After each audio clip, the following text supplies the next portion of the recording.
চার গুণ শক্তিশালী এনজাইম ও অধিক ফেনা সমৃদ্ধ অরিক সিলভার ওয়াশ মাত্র ৭০ টাকায়।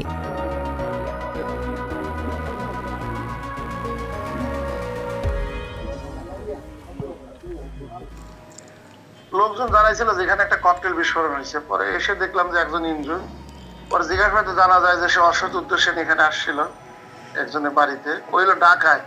এখন কি উদ্দেশ্যে সেটা একেবারে ডিপলি হতে পারে সে ডাকাতি কার্যক্রম, বলছিল যে হয়তো ডাকাতি কার্যক্রমের জন্য হয়তো অনেক সময় লোকজন দাওয়া করলে অনেক সময় ককটেল মেরে পালিয়ে যায়, এরকমও হতে পারে। আরো এর অন্তর্নিহিত ভিতরে কিছু আছে কিনা সেটার জন্য আরো সময় দিতে হবে ভাই।